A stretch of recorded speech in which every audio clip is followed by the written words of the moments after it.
ઓમ શ્રી ગણેશાય નમઃ. જય શ્રી કૃષ્ણ મિત્રો. આપણે આજે ભગવાન વિષ્ણુનો પહેલો અવતાર જે ભગવાને 4 નાના બાળ સ્વરૂપમાં લીધો હતો, તો એ પહેલા અવતારની આપણે કથા સાંભળીશું.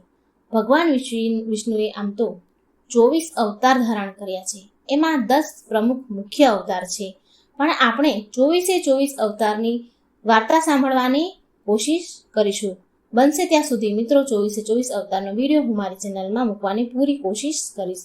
અને આ 24 અવતારની કથાઓ સાંભળવા માટે મિત્રો મારી આ ચેનલમાં તમે જોડાયેલા રહેજો.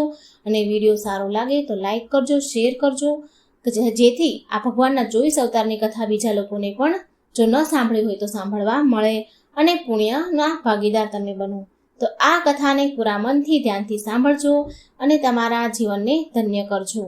તો આપણે સાંભળીશું ભગવાન વિષ્ણુના 24 અવતારની કથાઓ. અને આજે આપણે પહેલો અવતાર ભગવાન વિષ્ણુનો 4 નાના બાળક સ્વરૂપમાં સંકાદિક અવતારની કથા સાંભળીશું.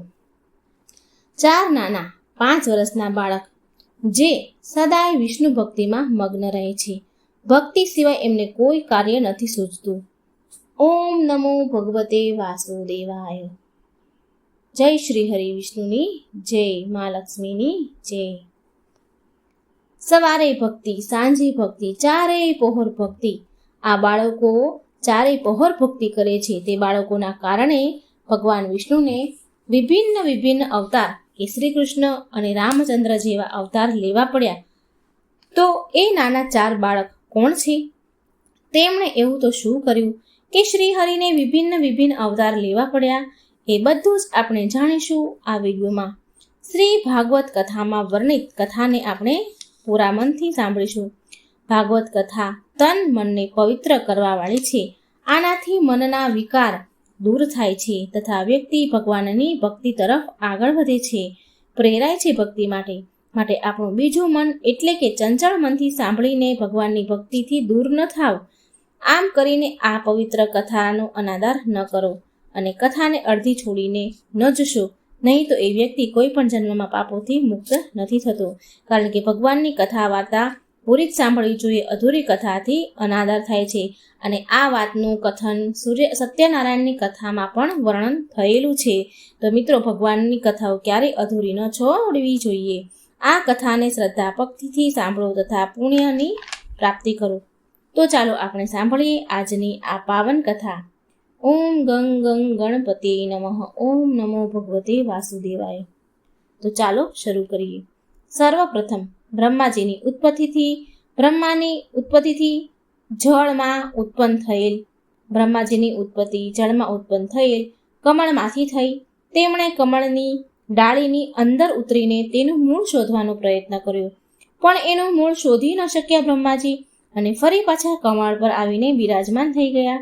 અને બિરાજમાન થતાં એ વિચારવા લાગ્યા કે હું ક્યાંથી આવ્યો અને કેવી રીતે પ્રગટ થયો. ત્યારે તેમને એક શબ્દ સંભળાયો, તપસ તપસ તપસ.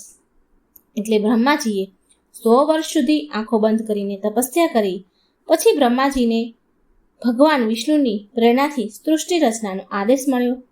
હવે અહીંથી શરૂ થાય છે ભગવાન વિષ્ણુના પ્રથમ અવતારની કથા. બ્રહ્માજીએ સર્વપ્રથમ 4 પુત્રોની ઉત્પત્તિ કરી: સનક, સનંદન, સનાતન અને સનત.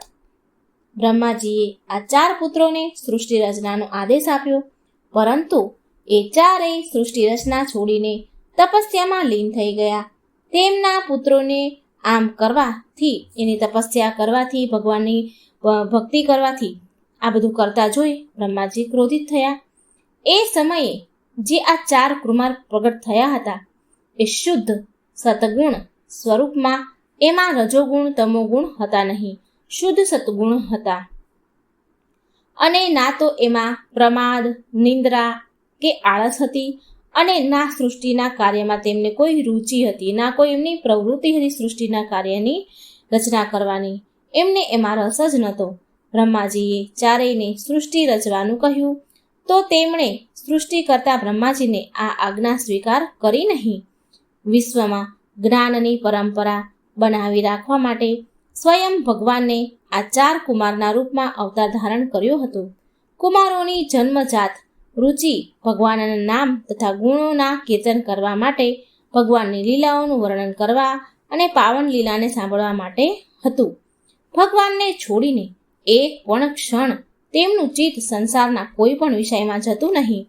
આવા સહજ સ્વભાવવાળા વિરક્ત ભલા કેવી રીતે સૃષ્ટિની રચના કરી શકે, સૃષ્ટિનું કાર્ય કરી શકે? તેમણે તેના પિતાજીની આજ્ઞાને નકારી નાખી. તેમણે કહ્યું, હે પિતાજી, અમે સદાય ભગવાન વિષ્ણુની ભક્તિ કરવા માંગીએ છીએ. તમે અમને સંસારની મોહ માયામાં ન ફસાવો. આ સાંભળી બ્રહ્માજીએ પણ તેમના માનસ પુત્રોની વાત સ્વીકારી માની લીધી અને આ 4 કુમારોના મુખથી નિરંતર હરિ શરણમ હરિ શરણમ આ મંત્ર નીકળતો હતો. આ વાણી એમના મુખથી જપથી વિરામ લેતી જ ન હતી. તેમનું ચિત્ત સદાય શ્રી હરિમાં લગ્ન રહેતું હતું. આ સમયે આ 4 કુમાર પર કાળનો ક્યારેય કોઈ પ્રભાવ પડતો નહીં. એ સદાય 5 વર્ષની અવસ્થાના જ બનેલા રહેતા હતા. સદાય માટે એ 5 વર્ષની અવસ્થામાં જ રહે છે. એક સમયની વાત છે. 4 સનકાદિક ઋષિ ભગવાન વિષ્ણુની તપસ્યા કરવા લાગ્યા.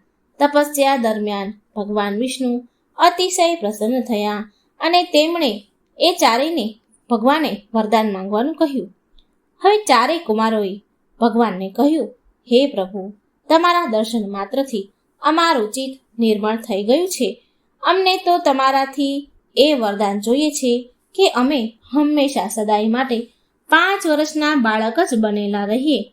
ભગવાન વિષ્ણુએ આનું કારણ પૂછ્યું તો એ 4 કુમારોએ કહ્યું, હે પ્રભુ, અમે વયસ્ત થઈ જશું તો અમારી અંદર મોહ માયા વગેરે વિકાર આવી જશે. તો અમે એવું ઈચ્છીએ છીએ કે અમે સર્વદા નાના બાળક બનેલા રહીએ. કેમ કે નાના બાળકની અંદર અહંકાર મોહ માયા નથી રહેતી અને અમે તમારી ભક્તિમાં સદાય લીન રહીએ. આ સાંભળીને ભગવાન વિષ્ણુએ એ 4 બાળકોને તથાસ્તુ કહીને આશીર્વાદ આપ્યા અને ત્યારથી એ 4 કુમાર 5 વર્ષના જ બનીને રહી ગયા. હતા તો તે નાના 4 બાળક, પણ એ વેદ જ્ઞાનના સ્વામી હતા. તે જ્યાં પણ જાય ત્યાં ભગવાન હરિનો સત્સંગ કરવા લાગે. એના વાચક બની જતા અને સાંભળનારા શ્રોતા બની જતા. ક્યારેક ક્યારેક તો એવું પણ થતું કે આ બધા બાળકોમાંથી એક વક્તા જ્ઞાન કહેનાર બને અને બીજા જે 3 બાકી હોય એ બધા સાંભળવા જાય. આવી રીતે ભગવાન વિષ્ણુનો સત્સંગ કરતા હતા અને તે 4ને સ્વયં ભગવાન વિષ્ણુએ આશીર્વાદ આપીને કહ્યું હતું કે તમને આ સંસારમાં, આ સૃષ્ટિમાં ક્યાંય પણ રોકટોક વિના આવવા જવાની અનુમતિ છે. તમે 4 તમારી ઈચ્છાથી ક્યાંય પણ આવી જઈ શકો છો. તો એ 4 બાળકોએ ભગવાનને કહ્યું, હે પરમ ભગવાન વિષ્ણુ, અમે તમારા વૈકુંઠમાં પણ તમારા દર્શન માટે આવી શકીએ છીએ? આમ પૂછ્યું તો ભગવાન વિષ્ણુ બોલ્યા કે હે વત્સ, તમે 4 સદાય મારા દર્શન માટે મારા વૈકુંઠ લોકમાં આવી શકો છો. પુરુષોત્તમ ભગવાન શ્રી હરિ વિષ્ણુની આરાધનાથી બીજું કોઈ કાર્ય એ 4 માટે જરૂરી હતું જ નહીં. તેમણે નારાયણની ઉપાસનાને સર્વાધિક મહત્વ વાળું સમજ્યું તથા ત્યાંથી ચાલ્યા ગયા. એ 4 જ્યાં પણ જતા ત્યાં સદા ભગવાન વિષ્ણુનું ભજન કીર્તન કરતા. આ 4 કુમારોએ ઉદાસીન ભક્તિ, દાન તથા વિવેકનો માર્ગ શરૂ કર્યો, જે આજે પણ ઉદાસીન અખાડાના નામથી ચાલ્યો આવે છે. 4 જ જે નાના બાળકો હતા હંમેશા એક સાથે જ રહેતા હતા. જે 4 ભાઈઓ છે એ એક જ સાથે રહેતા હતા. એક સાથે જ બ્રહ્માંડમાં વિચરણ કરતા હતા. બધાએ એક સાથે જ વેદો શાસ્ત્રોનું જ્ઞાન અધ્યયન કર્યું હતું. સનગાતિક ઋષિઓ ભગવાન શ્રી હરિના હંસા અવતારથી બ્રહ્મ જ્ઞાનની નિગુણ શિક્ષા ગ્રહણ કરી હતી તથા તેમનો પ્રથમ ઉપદેશ તેમના શિષ્ય દેવર્ષિ નારદને આપ્યો હતો. આ 4 સનકાદિક ઋષિ દેવર્ષિ નારદજીના ગુરુ હતા. તો એમણે સર્વપ્રથમ આ જ્ઞાન ઉપદેશ નારદજીને આપ્યો હતો. વાસ્તવમાં આ 4 વેદના નામથી ઓળખાય છે. આ ચારેય નાના બાળકો વેદના નામથી ઓળખાય છે. આ 4 નાના બાળક જ 4 વેદ કહેવાયા છે. નારદ મુનિને આ 4 ઋષિ શનકાદિકે બધા જ શાસ્ત્રોથી અવગત કરાવ્યા હતા. તેમણે અન્ય ઋષિઓને વેદોનો ઉપદેશ આપ્યો. નારદજીએ પછી અન્ય ઋષિઓને જે આ બધું જ્ઞાન મેળવ્યું એ અન્ય ઋષિઓને ઉપદેશ આપ્યો અને તેમણે આત્મતત્વનું પૂરું જ્ઞાન હતું. સર્વપ્રથમ સનકાદિક કુમારોએ તેમના પ્રિય શિષ્ય નારદજીને ભગવાનની ભગવત કથા સંભળાવી અને નારદજીએ બીજા બાકી ઋષિને ભગવત કથા સંભળાવી અને આમ કરતા કરતા શ્રી ભગવત કથા આપણા બધા પાસે પહોંચી. તે સદાય દિગંબર વેશ ધારણ કરીને જ રહેતા હતા. એ 4 નાના કુમારો દિગંબર વેશમાં જ રહે. સંસારમાં રહેવા છતાં પણ તે ક્યારેય બંધનમાં બંધાયા નહીં. માત્ર હરિભજન તેમના જીવનનો મુખ્ય ઉપદેશ હતો. તે 4 કુમાર પરમ સિદ્ધિ યોગી છે. તેમના પરમ જ્ઞાન તથા સિદ્ધના પરિણામ સ્વરૂપે તે સદાય સિદ્ધિ બાળક યોગીથી ઓળખાય છે. જ્ઞાનને પ્રદાન તથા વેદ શાસ્ત્રોના ઉપદેશ ભગવાન વિષ્ણુની ભક્તિ સનાતન ધર્મ હેતુ આ કુમારોએ 3 લોકમાં ભ્રમણ કર્યું. તેમણે ભગવાન વિષ્ણુને સમર્પિત કેટલાય સ્ત્રોત લખ્યા. આ હતી સનકાદિક ઋષિઓના જન્મની કથા, જે ભગવાન વિષ્ણુનો પ્રથમ અવતાર છે. તો હવે આપણે એ જાણીએ કે આ 4 બાળકોના કારણે ભગવાન વિષ્ણુને અવતાર કેમ લેવો પડ્યો. તો એક દિવસ 4 સનકાદિક ઋષિ ભગવાન વિષ્ણુના દર્શન માટે વૈકુંઠ જઈ પહોંચ્યા. વિષ્ણુ લોકનું સૌંદર્ય એનું વિષ્ણુ લોક જોઈ 4 સનકાદિક મુનિ બહુ પ્રસન્ન થયા. 4 કુમારો દ્વાર તરફ આગળ વધ્યા, પણ દ્વાર પાસે જય વિજય નામના દ્વારપાળે તેમને આગળ જવાથી રોકી લીધા. અને જય વિજયને જોયું કે આ 4 બાળકો મન ફાવે તેમ ચાલ્યા આવે છે અને સીધા વૈકુંઠમાં પ્રવેશ કરવાની કોશિશ કરી રહ્યા છે. અને તેમણે ભગવાન વિષ્ણુના દ્વારપાળ જય વિજયે તેમને અંદર આવવા ન દીધા અને બહુ કઠોરતાથી દુષ્ટતાથી તે જય વિજયે તે સનકાદિક મુનિઓ સાથે વાત કરી દુષ્ટતાથી તેમને ત્યાંથી ભગાડવા લાગ્યા. આ જોઈને શાંત રહેનાર સનકાદિક મુનિઓને ક્રોધ આવી ગયો. તેમણે દ્વારપાળોને કહ્યું, બહુ આશ્ચર્યની વાત છે કે વૈકુંઠ લોકના નિવાસી થઈને પણ તમારો વિષમ સ્વભાવ, તમારો અહંકાર સમાપ્ત ન થયો. આ તો બહુ આશ્ચર્યની વાત છે કે જે પણ વ્યક્તિ વૈકુંઠમાં છે તેની અંદર અહંકાર ક્યાંથી આવ્યો. તમે તો ભગવાન વિષ્ણુની સેવામાં નિરંતર રહો છો, છતાં પણ દ્વારપાળો તમારી અંદર આવો અહંકાર છે કે ભગવાન વિષ્ણુના દર્શન કરવા માટે આવેલા દર્શનાર્થીને તમે બહારથી જ પાછા વાળી રહ્યા છો. આ વાત સાંભળીને એ દ્વારપાળોએ કહ્યું કે હે બાળકો, ભગવાન વિષ્ણુ અત્યારે આરામ કરી રહ્યા છે. તે અત્યારે નિંદ્રામાં છે, તો એ માટે તેમની નિંદ્રા ભંગ ન કરો. આ સાંભળીને એ 4 મુનિઓએ કહ્યું કે હે દ્વારપાળો, ભગવાન ક્યારેય સૂતા નથી. જો એ સૂઈ જશે તો આ સૃષ્ટિ કેવી રીતે ચાલશે? તે તો માત્ર આંખ બંધ કરીને તેમના ભક્તોને જુએ છે. અને આગળ એ 4 મુનિઓ બોલ્યા કે તમે લોકો અહીં રહેવાના યોગ્ય નથી.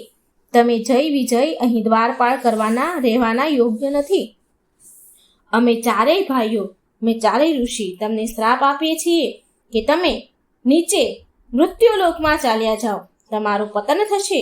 અને આગળ બોલ્યા કે તમે તમારું દેવતત્વ ખોઈ દેશો અને પૃથ્વી પર નશ્વરના રૂપમાં રહેશો અને એક રાક્ષસ કુળમાં જન્મ લેશો.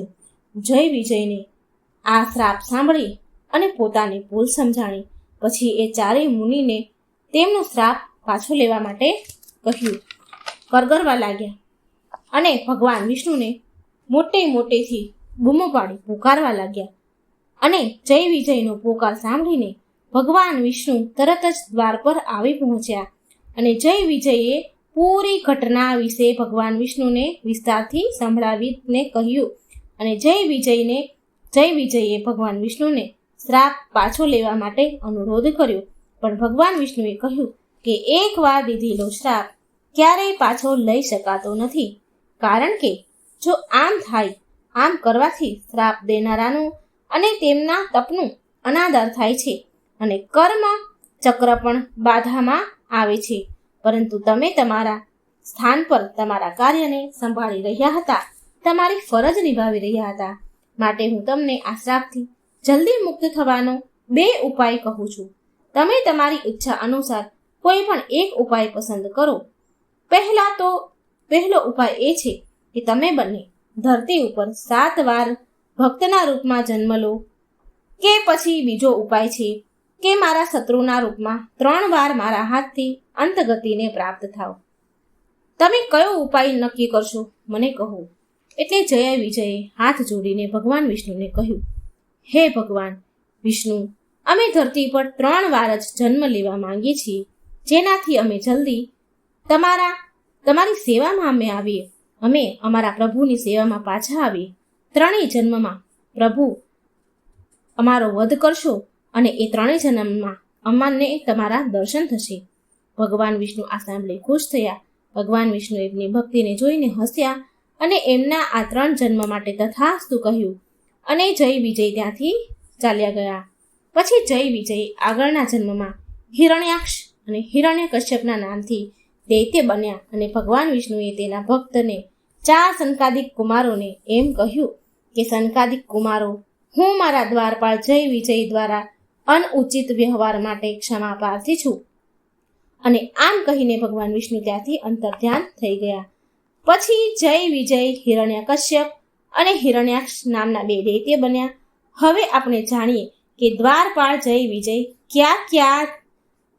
ક્યાં દૈત્યના રૂપમાં જન્મ લે છે અને ભગવાન વિષ્ણુ એનો ઉદ્ધાર કેવી રીતે કરે છે.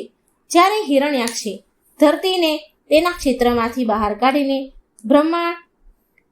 બ્રહ્મણીય સાગરમાં સંતાડી દેવાનો પ્રયાસ કર્યો, ત્યારે ભગવાન વિષ્ણુએ વરાહ અવતાર લઈને તેનો વધ કર્યો અને ધરતીને ફરી તેના સ્થાન પર સ્થાપિત કરી. તેના ભાઈની મૃત્યુથી હિરણ્યકશ્યપને બહુ ક્રોધ આવ્યો અને મહાદેવ પાસેથી કેટલી જાતના વરદાન મેળવીને પોતાને અમર સમજવા લાગ્યો. આ 2 ભાઈ જય વિજય જ હતા. હવે હિરણ્યકશ્યપ ભગવાન વિષ્ણુની સત્તાને નીચી દેખાડવા માટે હરેક સમયે સંભવ કોશિશ કરવા લાગ્યો કે ત્યાં સુધી કે તેના નારાયણ ભક્ત પુત્ર પ્રહલાદને પણ હેરાન કરવાનું શરૂ કરી દીધું.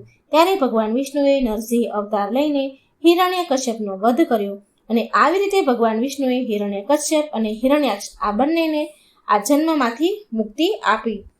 પછી જય વિજય બીજા જન્મમાં રાવણ અને કુંભકર્ણ બન્યા. આ જન્મમાં રાવણ લંકાનો રાજા હતો અને કુંભકર્ણ તેનો ભાઈ હતો. તો ભગવાન વિષ્ણુએ અયોધ્યાના રાજા દશરથજીને ત્યાં પુત્રના રામના રૂપમાં જન્મ લીધો અને ભગવાને રામે રાવણ અને કુંભકર્ણનો વધ કર્યો. ત્રીજા જન્મમાં જય વિજય શિશુપાલ અને દંતવક્ર રૂપમાં જન્મ લીધો. આ જન્મમાં નારાયણ તેમના પૂર્ણ રૂપમાં ભગવાન વિષ્ણુ ભગવાન શ્રી કૃષ્ણના રૂપમાં ધરતી પર આવ્યા. જય અને વિજય ભગવાન શ્રી કૃષ્ણના ફોઈના પુત્રના રૂપમાં જન્મ્યા હતા. શિશુપાલ અને દંતવક્રના નામથી જન્મ્યા હતા. ભાઈ હોવા છતાં પણ એ બંને ભગવાન વિષ્ણુ સાથે વેર રાખતા હતા અને પ્રભુને શત્રુ માનતા હતા. તેમના ખરાબ કર્મોના લીધે આ જન્મમાં પણ શ્રી હરિએ એમનો વધ કર્યો. આ પ્રકારે જય વિજય ભગવાન શત્રુના રૂપમાં 3 વાર જન્મ્યા અને પ્રભુના હાથે મુક્તિ બાદ તે ફરીથી જય વિજયના રૂપમાં દ્વારપાળ બનીને ભગવાનના દ્વાર પર રહીને સેવક બની ગયા અને વૈકુંઠમાં ગયા, ભગવાનની સેવામાં નિરંતર થઈ ગયા. તો પ્રિય મિત્રો, આ હતી એક કથા જે સંકાદિક કુમાર એટલે ભગવાન વિષ્ણુના પહેલા અવતારની કથા હતી. અને હવે આપણે આ જ રૂપમાં આ સંકાદિક મુનિ ભગવાન વિષ્ણુના બીજા અવતારની એક શિવલિંગ પુરાણમાં આ કથા વર્ણવેલી છે, એ હું તમને સંભળાવું. પ્રિય મિત્રો, લિંગ પુરાણમાં સંકાદિક મુનિથી જોડાયેલી એક બીજી કથા પણ કહેવાય છે. કથા અનુસાર એક સમયની વાત છે. ભગવાન શિવજી તથા માતા પાર્વતી કૈલાસ પર્વત ઉપર બેઠા હતા, વાર્તાલાપ કરતા હતા. ભગવાન શિવ માતા જગત જનનીને બહુ સુંદર મનોહર કથા સંભળાવી રહ્યા હતા અને માતા પાર્વતીને કથા સાંભળીને બહુ આનંદ આવી રહ્યો હતો. બહુ ખુશ હતા મા જગદંબા. ત્યારે ત્યાં 4 સંકાદિક ઋષિ આવી જાય છે અને મહાદેવને દંડવત પ્રણામ કરે છે. એટલે ભગવાન શિવજીએ એમના આવવાનું કારણ પૂછ્યું. ત્યારે 4 કુમારોએ ભગવાન શિવને કથા સત્સંગ સંભળાવવાની ઈચ્છા વ્યક્ત કરી, પરંતુ માતા પાર્વતીને આ સમયે ચારેય સંકાદિક મુનિનું અહીં આવું સારું ન લાગ્યું, એમને ગમ્યું નહીં. હવે મા પાર્વતીજી એવું વિચાર કરવા લાગ્યા મનમાં ને મનમાં કે એક તો પ્રભુ વધારે સમય ધ્યાનમાં લીન રહે છે, સમાધિમાં લીન રહે છે, અને જ્યારે સમાધિમાંથી બહાર આવે છે ત્યારે તેમના દર્શન થાય છે અને તેમની અમૃત ભર્યા વચન સાંભળવા મને મળે છે. તેમની સાથે સમય વિતાવવાનો મને અવસર મળે છે. અને આ સમયે જ્યારે પ્રભુ સમાધિમાંથી બહાર આવે છે ત્યારે આ ચારેય સનત કુમાર આવા સમયે આવી પહોંચે છે. મારા ભાગનો સમય આ ચારેય કુમારને મળી જાય છે. માતા પાર્વતીને આવી રીતે ચિંતામાં જોઈને મહાદેવે માતા પાર્વતીને પૂછ્યું કે હે પાર્વતી, તમે કેમ દુઃખી છો? તમે શું વિચાર કરી રહ્યા છો?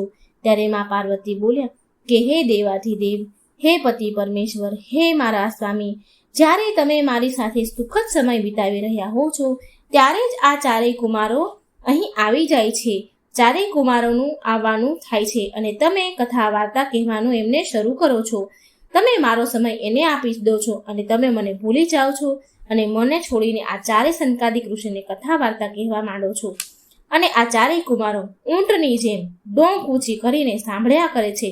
તો હું આ ચારેય કુમારને શ્રાપ આપું છું કે એ ઊંટ બની જાય. હવે જુઓ મિત્રો, માતા પાર્વતીએ તો શ્રાપ આપી દીધો. માતા પાર્વતીના મુખથી આ ચારેય કુમારોએ ભગવાન શિવ તથા માતા પાર્વતીને પ્રણામ કરીને ત્યાંથી ચાલ્યા ગયા અને એ ઊંટ બનીને મરુભૂમિમાં, જે આપણે ઊંટ રે એ ભૂમિ કહીએ, મરુભૂમિ, ત્યાં વિચરણ કરવા લાગ્યા. ત્યારે શિવજીએ માતા પાર્વતીને કહ્યું, હે દેવી, તમે આ શું કર્યું? એક ભક્તને તમે શ્રાપ આપી દીધો.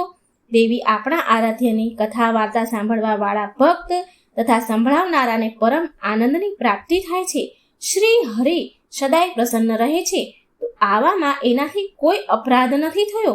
તમે કારણ વિના જ, કારણ વગર જ આ ઋષિઓને અપરાધી માનીને દંડ આપ્યો છે. હે પાર્વતી, તમે તમારો શ્રાપ પાછો લઈ લો અને ફરી તેમનું અસલ સ્વરૂપ પાછું આપો. આ સાંભળીને માતા પાર્વતીને બહુ પછતાવો થયો. મા પાર્વતી બોલ્યા, હે ભગવાન, મારાથી તો ભૂલ થઈ ગઈ છે. ચાલો અત્યારે જઈએ અને એ ચારે કુમારને તેમના અસલ સ્વરૂપમાં લાવીએ. આમ કહીને મા પાર્વતી અને શિવજીએ મરુભૂમિમાં જઈ જ્યાં ચારેય કુમાર ઊંટ બનીને વિચરણ કરી રહ્યા હતા ત્યાં આવ્યા. જ્યારે માતા પાર્વતી ત્યાં પહોંચ્યા તો તે ચારેય સંકાદિક કુમાર માતા પાર્વતી અને શિવજીને જોઈ દંડવત પ્રણામ કરે છે. મા પાર્વતી કહે છે કે એ ચારેયને કહે છે કે હે સંકાદિક કુમાર, મારાથી બહુ મોટી ભૂલ થઈ ગઈ છે. મેં અનાયાસે જ તમને ચારેયને શ્રાપ આપી દીધો છે. હું મારો શ્રાપ પાછો લઉં છું. તમારું પહેલા જેવું છું સ્વરૂપ તમને પાછું પ્રદાન કરું છું.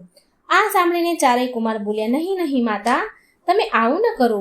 તમે અમને જે શ્રાપ આપ્યો છે તે તો અમારા માટે વરદાન સ્વરૂપ છે.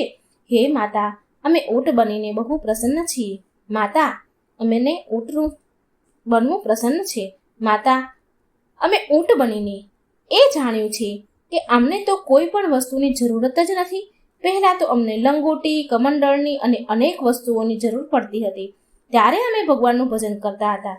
હવે તો અમને કોઈ વસ્તુની જરૂર નથી, ના કોઈ વસ્ત્ર, ન લોટી, લંગોટી. અમારો કિંમતી સમય આ બધી જ વસ્તુને એકત્રિત કરવામાં વ્યતીત થઈ જતો હતો અને અમને તો ખાવાની પણ કોઈ ચિંતા નથી. અમે તો ભિક્ષા માંગીને અમારું પેટ ભરતા હતા. હે દેવી, તમારી કૃપાથી અમારે આજ પછી અમારે એ સમસ્યા પણ નહીં રહી. અમે તો પૂરેપૂરો સમય ભગવાનની ભક્તિમાં જ અર્પણ કરીએ છીએ. પહેલા અમે ભિક્ષા માંગીને ખાતા હતા તો એનામાં અમારે સમય ઘણો વ્યર્થ જતો રહેતો હતો સમય. હવે તો ઝાડ પરના પાન ખાઈને અમે ખુશ અને શાંતિ છે. અમને બહુ શાંતિ મળે છે. હે દેવી, અમારો સમય બચાવવા માટે તમારો કોટી કોટી ધન્યવાદ. અમે ભગવાનની ભક્તિમાં આવી રીતે હંમેશા લીન રહીએ છીએ. અમારે ફરી અમારા રૂપમાં નથી આવવું. આ સાંભળીને માતા પાર્વતી બોલ્યા, હે પુત્ર, આવું ન કહો. હું તમારું ફરી અસલ સ્વરૂપ પાછું આપું છું. આમ કહીને માતા પાર્વતી આશીર્વાદ આપ્યા અને ચારેય કુમારને પહેલાના સ્વરૂપમાં પાછું સ્વરૂપ એમને પ્રદાન કરી દીધું અને ચારેય કુમાર એના અસલ સ્વરૂપમાં આવી ગયા અને માતા પાર્વતીએ કોટી કોટી પ્રણામ કર્યા. પ્રિય ભક્તગણો, આ હતો સંકાદિક મુનિઓનો મહિમા અને તેમના જન્મની કથા.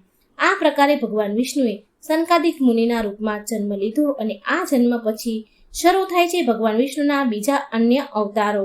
ભગવાન વિષ્ણુના 24 અવતાર છે, જેમાં 10 અવતાર પ્રમુખ અવતાર છે. આ અવતારોનું આપણે વિસ્તારપૂર્વક કથાઓ આગળના વિડીયોમાં સાંભળીશું. આ પ્રકારે એ ચારેય કુમારે આ જીવન 5 વર્ષના બાળક જ બનીને રહી ગયા અને ભગવાન વિષ્ણુના પરમ ભક્ત છે. એમનું બસ એક જ કામ છે, ભક્તિ, ભક્તિ અને ભક્તિ. ચારેય પરમ જ્ઞાની પણ છે. 5 વર્ષના હોવા છતાં પણ એમની અંદર જ્ઞાનનો સાગર છે.